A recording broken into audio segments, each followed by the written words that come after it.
Sometimes in the year 1994, 95, I guess, Ìgbà kan ní ọdún 1995.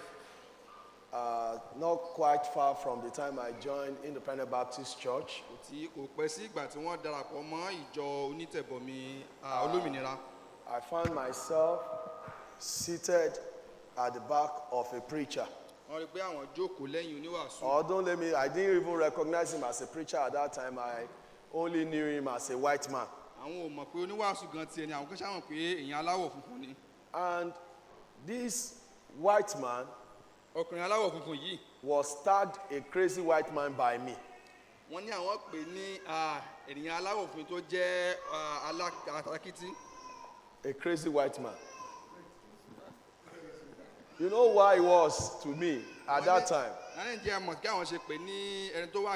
He couldn't stop shouting amen. And it was strange to me. I felt like, why will he be shouting amen? The pastor is not praying. The pastor is not saying something that should make you to say amen. So why are you shouting amen? And I was seated right behind him. It's just like seated right behind. Okay, but it's like every time, amen. Sometimes I didn't even hear what the preacher was saying. Because at that time, the tongue of the preacher, who was an American, was still law for me.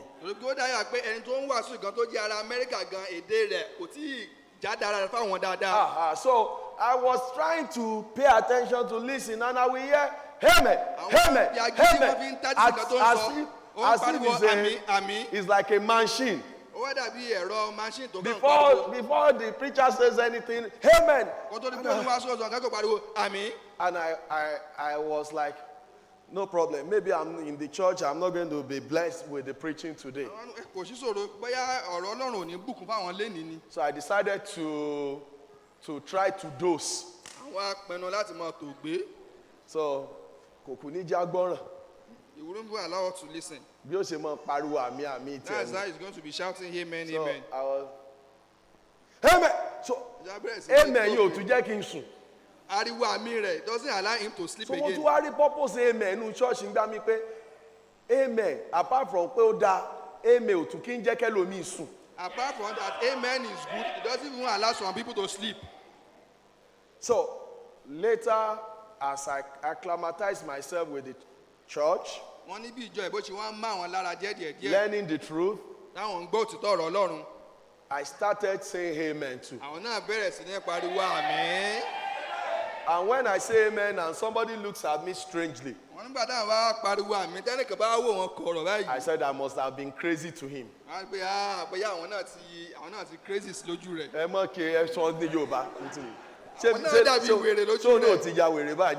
Because I know I was getting what I deserve. I've done it before. I looked at and now that I'm doing it and somebody's looking at me, I know what the person must have been thinking. But the question is amen only supposed to be said during the prayer time? Why do we say amen? Why? Even whether it's a prayer time, whether at the preaching time, whether whatever it is, why do we say amen?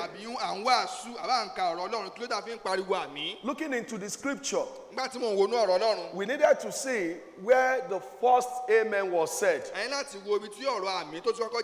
that will make us to take our Bible text, Bible reading tonight from the book of Numbers chapter 5. We read just from verse 19 through 22. 19 through 22. If you have found your place, let's rise up. I just selected this passage of scripture so that I can put it there, bring out where amen was first mentioned in the scripture.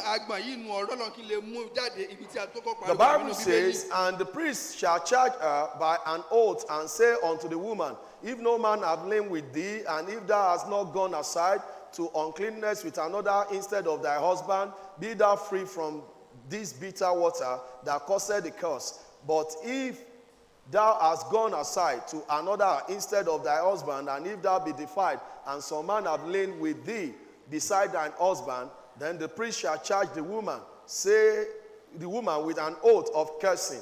And the priest shall say unto the woman, the Lord make thee a curse and an oath among the people, thy people.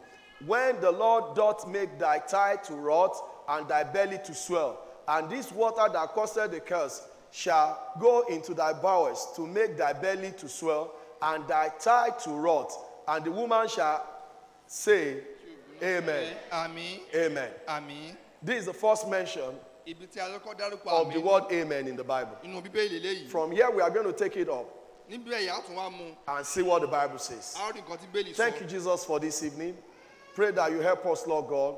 Open our eyes to the truth of your word of God and bless us this evening. Amen. For in Jesus' name we pray. Amen. In the passage we read, not quite long, just now, we found out that this is a passage that talks about when the spirit of jealousy comes upon a man against a man. A man. And he is trying to feel like maybe his wife is cheating. He's cheating on him. Of course, she's still cheating on him. And decided to take her to the priest. And so on and so forth. After the priest have said all that needed to be said and all that needed to be done, the priest will ask her to take some water, bitter water. And the water is meant to cause some damages in her body. Like if she did not commit the adultery, the water will do nothing. But if she did, if she had done that, the water will cause her belly to swell and her thigh to rot. So, and in verse 22, the Bible says, in the latter part of it, the last phrase, the last part of verse 22, the Bible says, and the woman shall say, Amen, Amen. That's the first place the word Amen was mentioned. And we're going to start from there to look at, first thing, what does Amen means? What does it mean? We grew up to hear people say Amen. So most of the time we don't bother to check what Amen means and why we say Amen. I wanted to give a video to Shegun, but it's not really needed to play, but it's not really necessary. Because that was why a rep in the United States House of Assembly, a Democrat rep, called Clever, we end his prayer with Amen, Amen. Ó parí àdúrà rẹ̀ pẹ̀lú àmín àti àmín fáwọn obìnrin. Because maybe he didn't know the meaning of amen. And was feeling like he wanted to use he wanted to end his prayer with gender neutral word.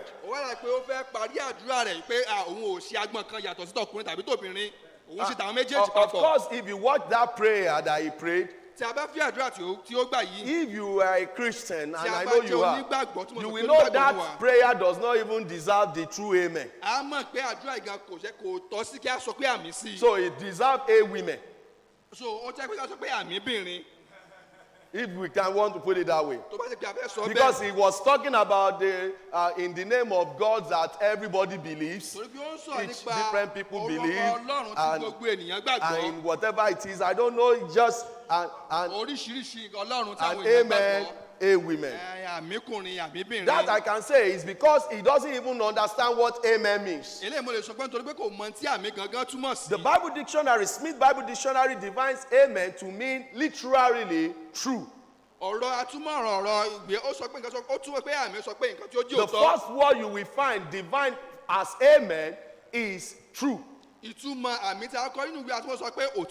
you getting what I'm saying? That it is true. That's it. When you check Bible dictionary, you say amen means true. That's the first thing. And that was derived from Hebrew word which means amen.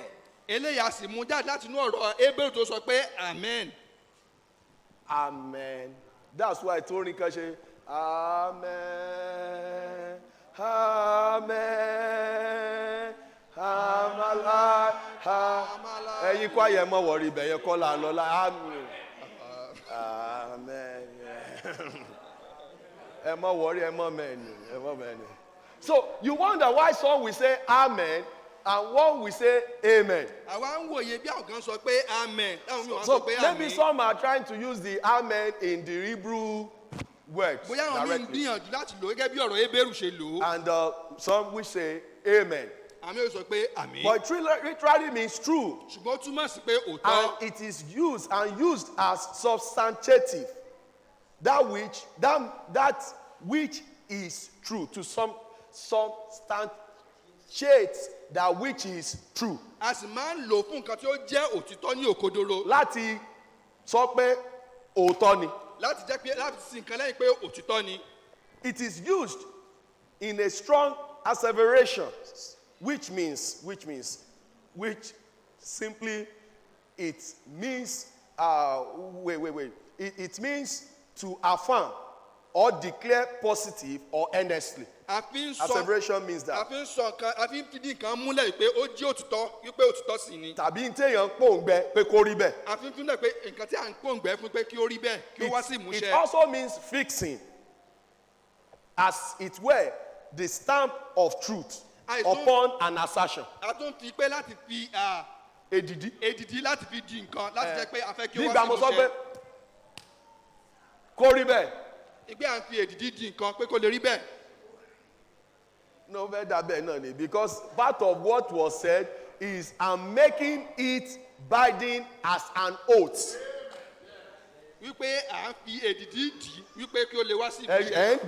Stamp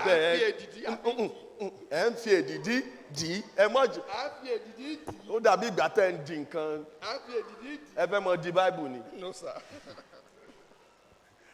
It's like you are stamping it. I'm making it binding as an oath. So those are the meanings behind amen. So when we get to know what amen really means, that it does mean truth. Can you say that with me? Truth. I'm putting it in three ways.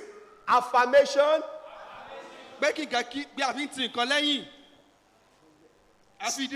Stamp of truth. Or positive or earnest desire.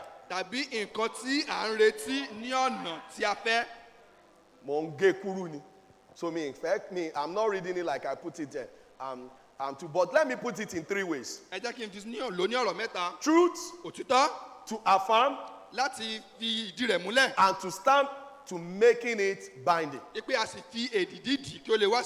Truth, affirmation, stamp, making it like an oath, and like an oath. It's that way, stamped, and that's final. So that's what amen means. What does amen mean? It means truth. It means to affirm. It means to stamp as binding. That's how it's going to be. That's final. That's what it's supposed to be.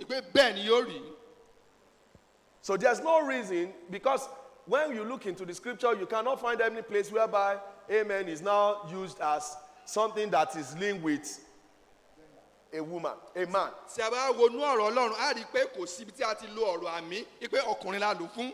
Or because it has men in it. it must definitely be that he's talking about men. Of course, you know the world we are now. We are in trouble in this world. Because now people are not ready to abide by the Bible. I used to tell people there's a place for a man and there's a place for a woman. Amen. Amen. The place of a woman, a man cannot assume. Thank you, sir.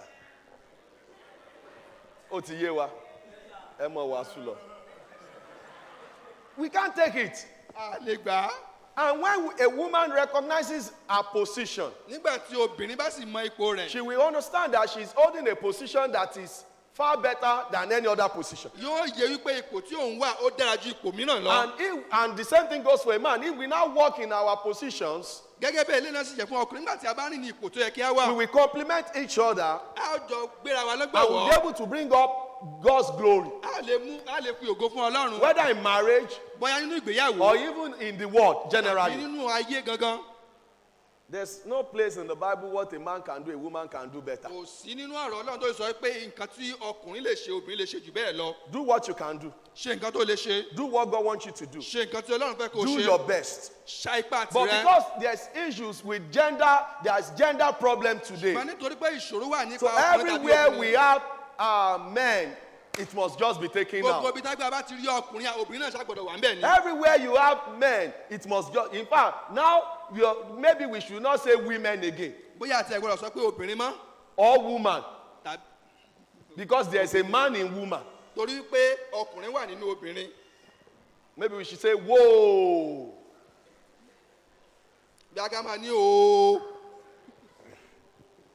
But that's why we say, forget about where I was getting to, but I'm just saying there's nothing like gender-based when it comes to amen in the Bible. It's a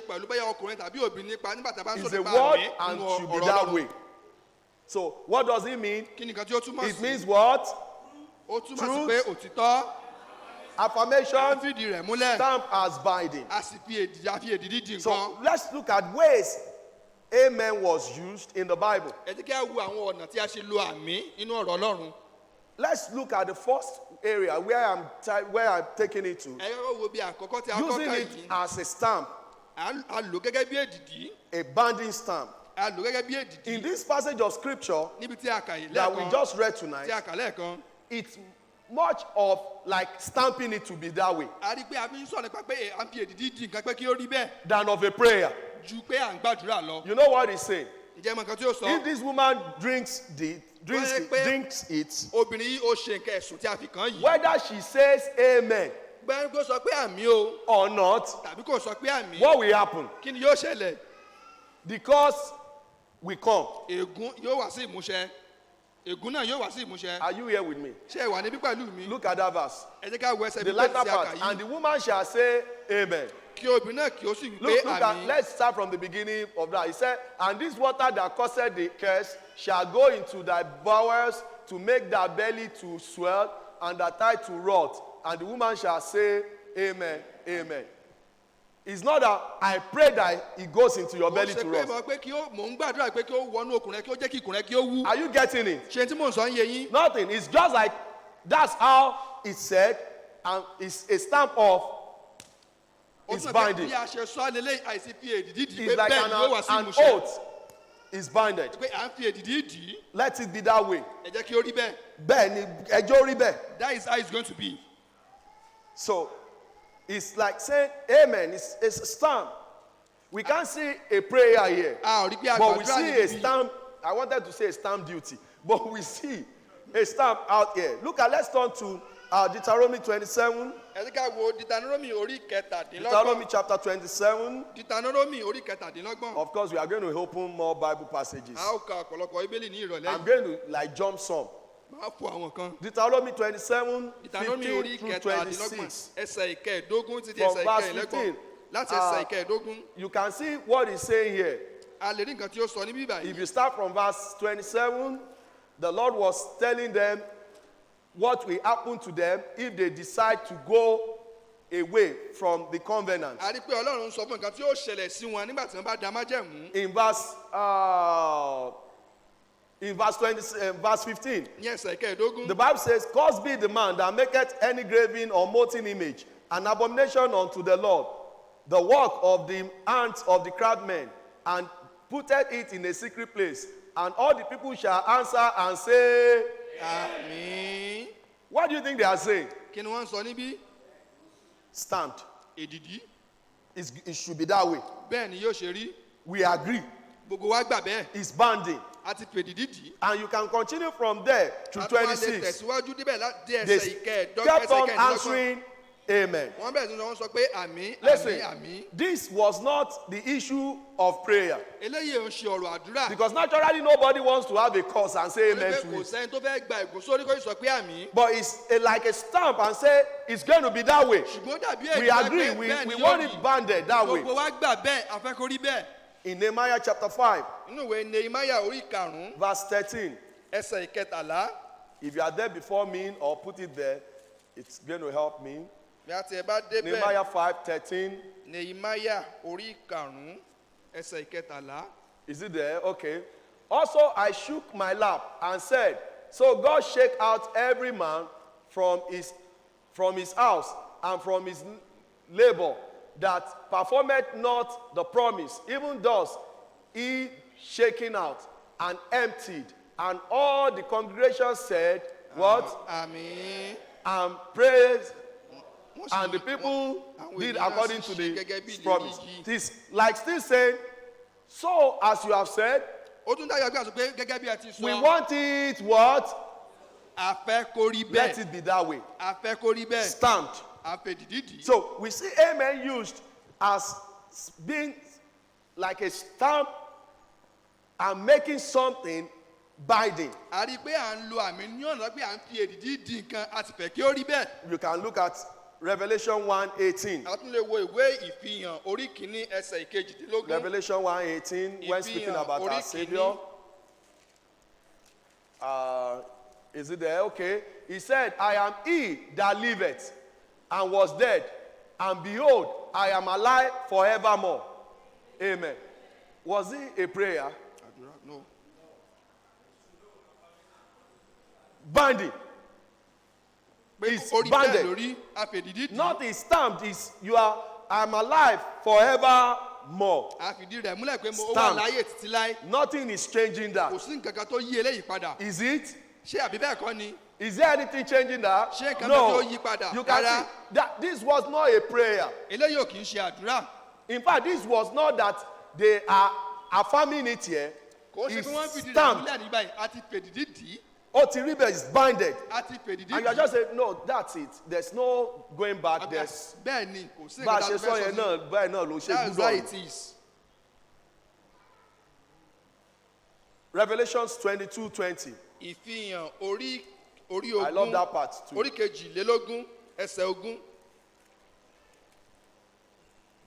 Okay. 22:20. Is it there? Ẹni tí ó jẹ́rìí nǹkan wọ̀nyí wípé nítòótọ́ èmi ń bọ̀ kánkán àmì máa bọ̀ Jésù Olúwa. Èmi ń bọ̀ kánkán àmì ṣé àmì yẹn pé Jésù jẹ́ ó rí bẹ́ẹ̀ ni. Is the amen telling us that Jesus let it be so? Ṣáàmì yẹn sọ pé Jésù jẹ́ ó rí bẹ́ẹ̀. Is that prayer praying that Jesus Èmi ń let bọ̀ it be kánkán so? àmì is stamped, is binded.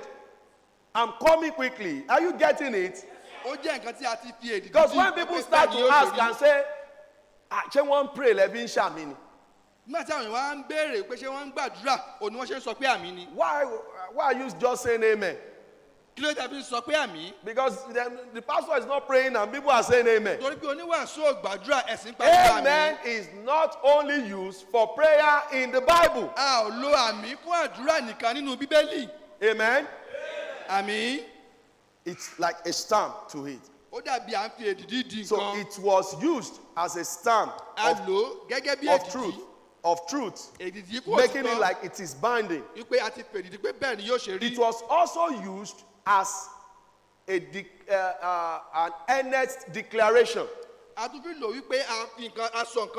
In other words, as a response to prayer.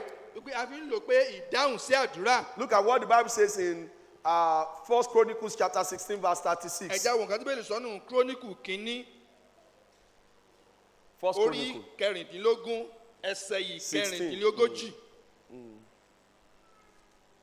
16:36.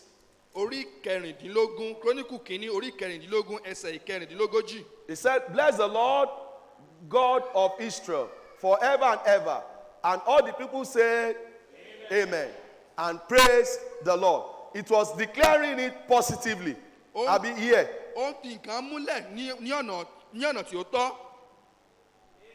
Amen. Shon yewa.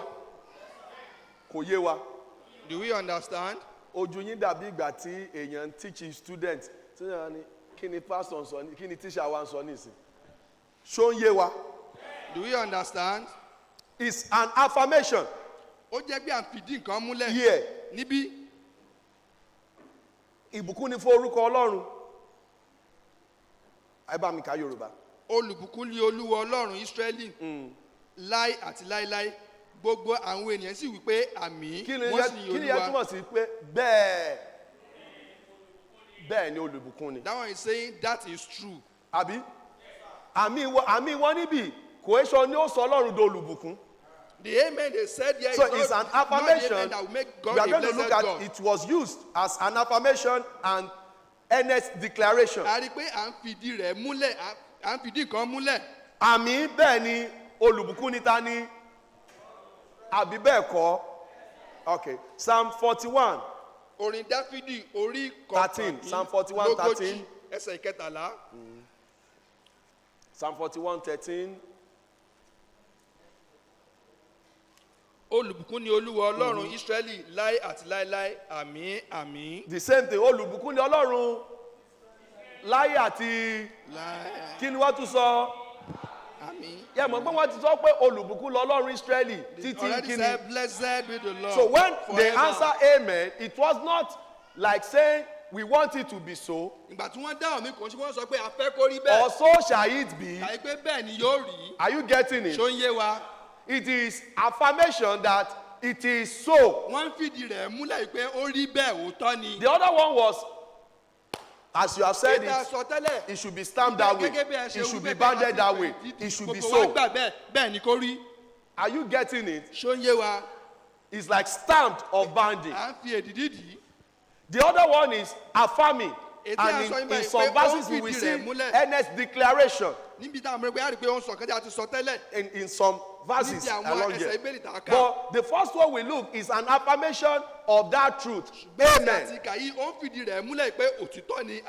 If you look at, let's see, Matthew chapter 6 verse 13. Matthew 6, 13. Verse 13 says, "And lead us not into temptation, but deliver us from evil. For thine is the kingdom and the power and the glory forever." Amen. Amen. Affirmation, earnest declaration. Which one?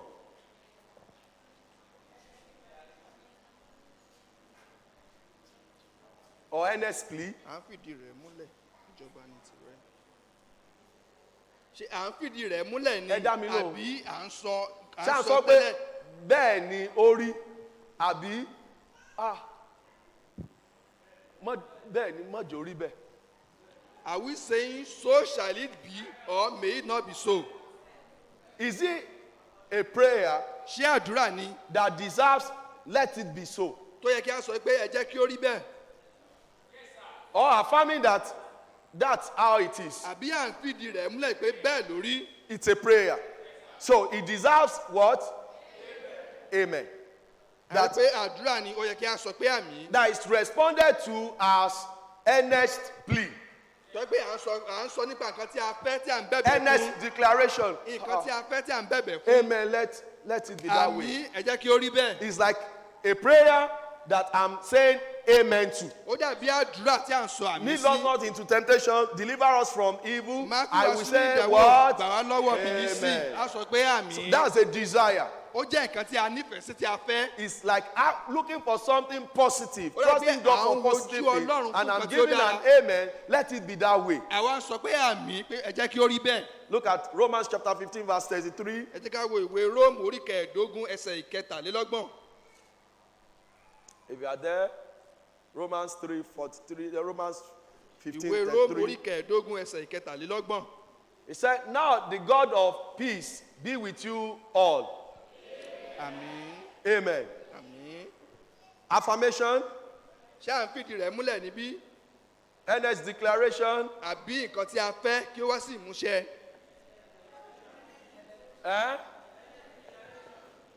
pé kó Pé rí you bẹ́ẹ̀. want it to be so. Kó wà pẹ̀lú yín, kọ́lọ́run wà pẹ̀lú yín. Àmín. That God of peace That's, be with you. that's, Amen. that's the one we are very much used to. Eléyìí ni a máa ń sábà lójú. Àbí?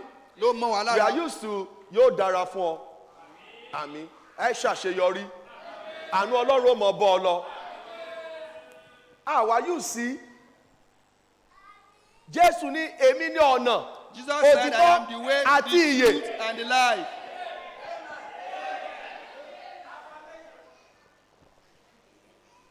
It's true. Òtítọ́ ni. You are saying, that is it. À ń sọ pé òtítọ́ bẹ́ẹ̀ ni bẹ́ẹ̀ lórí.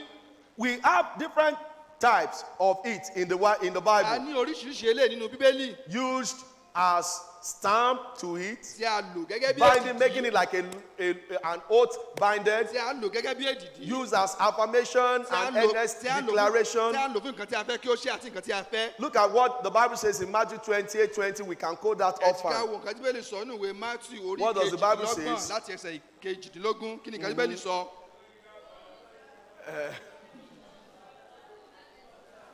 Wọ́n tún ti kọ́ ibẹ̀.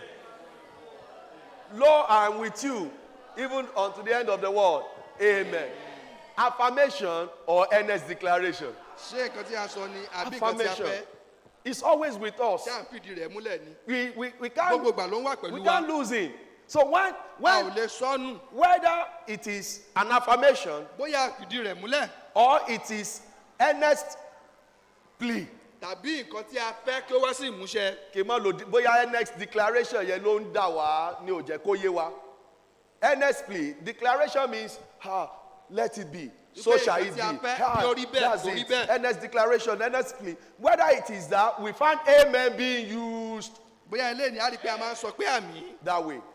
What does amen mean? Kí ni nǹkan tí àmì túmọ̀ Ways sí? it was used. Ọ̀nà tí a fi lò ó. And then it's let's check about two more verses Ẹ jẹ́ ká before tún ẹsẹ̀ Bíbélì méjì sí. we go. Look Kó tó di pé a at tẹ̀síwájú. John chapter 21. Ìwé Jòhánù orí Let's look Mark kọkànlélógún. chapter 16 verse Ẹ já wo 30. ìwé Mark Mark 16:30. orí kẹrìndínlógún ẹsẹ̀ Mark ọgbọ̀n. 16:30. Mark 16:30. Mark 16:30. Did I miss? Oh, sorry. 16:20. Let's see. 20. Sorry, 20. Wọ́n sì jáde lọ, wọ́n sì ń wàásù níbi gbogbo, Olúwa sì ń bá wọn ṣiṣẹ́, ó sì ń fi ìdí ọ̀rọ̀ náà kalẹ̀ nípa àmì tí ń tẹ̀lé àmì, nípa àmì, nípa àmì tí ń tẹ̀lé àmì. Kí ni ìyẹn túmọ̀ sí bẹ́ẹ̀? What does that mean?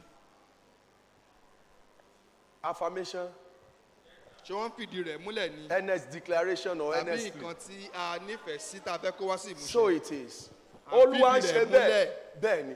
Àmín. Bọ́lọ̀ ń ṣe sọ yẹn náà ni.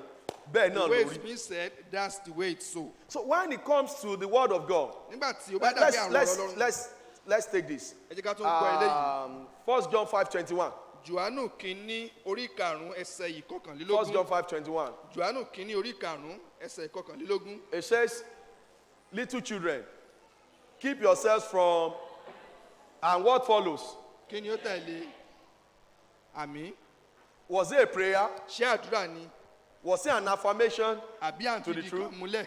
À ń fìdí kan múlẹ̀ sí òtítọ́. So should it be. Bẹ́ẹ̀ ni kó rí. Affirmation. À ń fìdí rẹ̀ When múlẹ̀. we look at what the Bible says, tí a bá wo nǹkan tí Bíbélì sọ, what amen means, tí a bá wo nǹkan tí àmì túmọ̀ sí, ways it was used, tí a bá wo ọ̀nà tí a fi lò ó, we can see that amen was not used specifically in one specific way. a rí pé àmì kò ń ṣe pé a kàn lò ó ní ọ̀nà kan lásán. Are you getting it? Ṣó ń yé That wa? it's not that, oh, when I pray is when I should get an answer, an amen answer. Kò ń sọ pé nígbà tí a bá gbàdúrà nìkan ni kí a sọ pé àmì. Amen can be said, can be used when the truth is being preached. A lè sọ pé àmì nígbà tí a bá In gbọ́ fact, wàásù ọ̀rọ̀ òtítọ́ ọ̀rọ̀ amen Ọlọ́run. can be used when the word of God is being read. A lè sọ pé àmì nígbà tí a bá ka ọ̀rọ̀ Ọlọ́run. That somebody just stand up and read the Bible and we can say amen. Praise the Lord. Ọlọ́run á sọ pé àmì ẹ̀yin Olúwa lógo. Hey, for some of us that have been old in this church, our amen has become cold. Fún àwọn kan tí a ti pẹ́ nù jọ yìí, a rí pé àmì wa ti tutù. For some of us that are joining, we are looking at those that have been old like strangely. Kí làwọn eléyìí máa ń pariwo àmì fún ní Fún àwọn tí a ṣẹ̀dá pọ̀ mọ́ ìjọ àmọ́ wa ló pé why are these people shouting amen? Why are they shouting Kí amen? ló dé tán pariwo àmì? But there are a lot of verses. Amen is much in the scripture that just all about affirming the truth of the word of God. All about saying amen, amen, that's true, amen, that's true. That's what amen is all about. It's not basically only about earnest declaration when a prayer is said and I want it to be that way. Amen, let it be so. That's not ṣùgbọ́n a ti rí inú ọ̀rọ̀ Ọlọ́run pé a lè lo àmì nígbà tí a bá ti sọ̀rọ̀ òtí Ọlọ́run pé à ń fìdí rẹ̀ múlẹ̀ kò ṣe nígbà tí a bá ń gbàdúrà nìkan. Our amen is not even coming out. Àmì wa ò tiẹ̀ tún jáde gan. Àmì. So, amen should be something when we hear the preacher preach. Àmì jẹ́ nǹkan nígbà tí a bá gbọ́ tí oníwàásù bá wàásù. I've seen in some churches. Mo ti rí inú àwọn ìjọ mìíràn nínú àwọn ìjọ kan. When their preacher preaches, Nígbà tí oníwàásù wọn bá their wàásù. preacher preach, Nígbà tí oníwàásù wọn bá ń wàásù. they Wọ́n mọ̀ pàtẹ́wọ́. clap. Wọ́n pàtẹ́wọ́. I don't know if you have seen it. Like, Mọ̀ bóyá a ti rí. that's the Bible says this is it, and that's the truth. Báyìí ni pé òtítọ́ náà sì ni wọ́n wà pàtẹ́wọ́. They are not wrong. Wọn ò ṣìnà o. That they try to respond to the preaching. Pé wọ́n ń gbìyànjú láti I'm not condemning them. Amen. Mi ò lòdì sí. But if there's something we do in this church Ṣùgbọ́n tí nǹkan bá ti a bá ṣe nínú ìjọ that we yìí. can find in the Bible, Tí a lè rí nínú it Bíbélì. is say amen to the preaching. Àmì sí ọ̀rọ̀ Ọlọ́run. Even the clapping, I don't know, maybe I've not studied up to that level. I don't know if when they preach, they clap. I don't find that. But that's not bad. That at least they responded. Mi ò tí ì ṣèwádìí o bóyá pípàtẹ́wọ́ sí ọ̀rọ̀ Ọlọ́run wà nínú Bíbélì. Ṣùgbọ́n eléyìí náà ò burú torí pé kò tiẹ̀ fèsì sí ọ̀rọ̀ We don't Ọlọ́run. come to church and just say, Kò yẹ kí a wá sínú ìjọ Ọlọ́run kí a kàn fọwọ́ lẹ́rán ká máa wòran. the pastor now becomes an entertainer. Oníwàásù wa dàbí ẹni tó ń dá wa lára yá. Òrí bó ṣe ń ranjú, ìtọ́ ló tún jábọ́ lẹ́nu ẹ̀. Ṣé ti sọ tán? Come for invitation. Ẹ wá ẹ jáde o. Ẹja lọ lé jàre. Let's go. A ti fi tèṣùfèṣù lónìí. Ẹja mọ̀ lọ lé. Báwo mi ṣe máa ń ṣe ni? That's how some people behave. When I use that, I'm not saying àfitọ́lọ́n fọ́lọ́n àfitèṣùfèṣù bá àwọn èèyàn ṣe. We don't come to the house of God with I want to listen. I want to learn. Kì í wá I want sínú to get it. ọ̀lú I want Ọlọ́run to get it. pẹ̀lú ìfọ̀kànṣe pé mo fẹ́ kọ́ láti Amen. ọ̀rọ̀ Ọlọ́run. That's the truth. I get it. Amen. Ó yé mi. Preach. I'm getting it. Àmín. Whereas somebody said, I don't want to make that way. But somebody said, for some of you that love football, when you are seated watching football, you are already.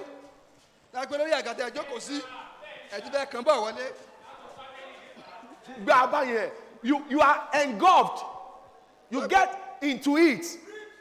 We get into what, even for some of us that don't love football, that we love him, yóò jalada wẹ̀nyẹn yóò ṣe ládàá wẹ̀nyẹn ó ti ń gbé bọ́ kò lè gbọ́ àbí báwo náà lẹ́sẹ̀ mọ́ sọ pé mọ́ sọ fún ìyàwó yín pé kò kámẹ́rà máa wà ń bẹ̀ kò lè ṣe nǹkan kan. But we will be engulfed in it, and when we come to the house of God. Mo tó bá jẹ́ ilé Ọlọ́run á kàn máa wò.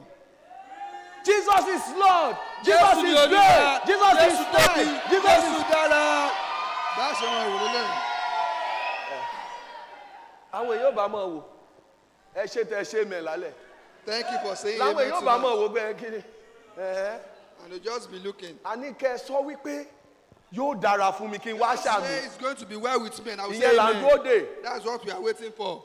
And when you hear, that's why you have more so-called prophetic declaration. I see someone that will buy an aeroplane tomorrow.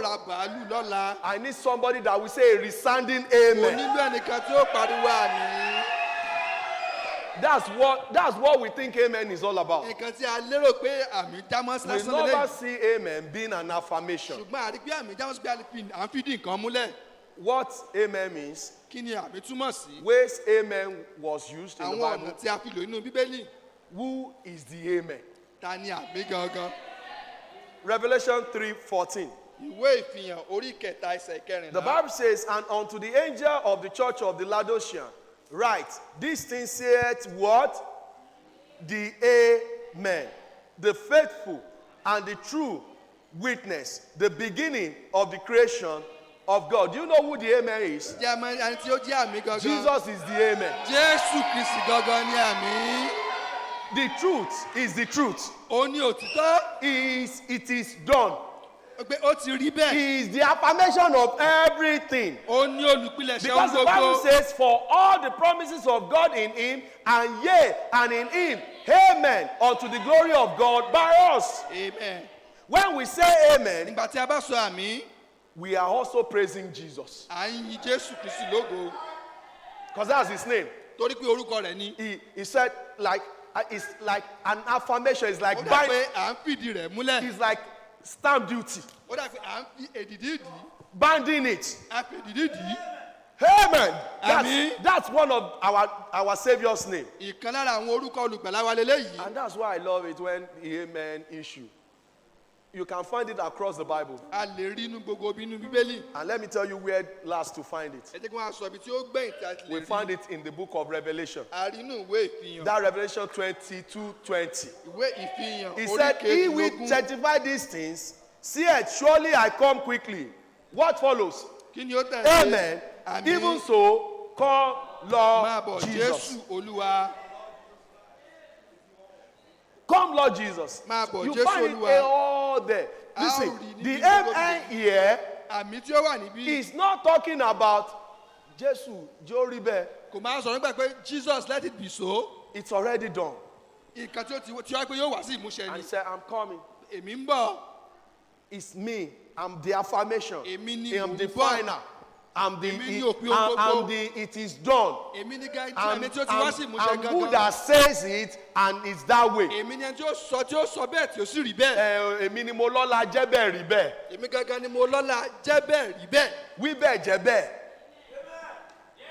Is the amen.